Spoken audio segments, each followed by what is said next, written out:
everyone. Today we'll talk about how to fix or how to solve your Google Drive. To not find a solution about Google Drive, you should just go to Settings. Here in this page, you click Apps, Default Apps, App Settings. After that, you'll enter to the app of Google Drive as you see, and you will enter.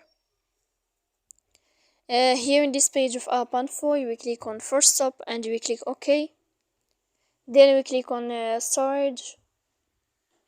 Here we click Clear Cache. Don't click Clear Data because that can cause you errors on your app. And in the end, you can go to Play Store.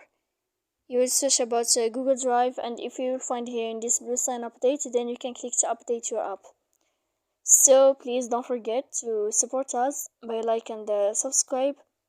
See you next time in another video, and thank you for your attention and your watching.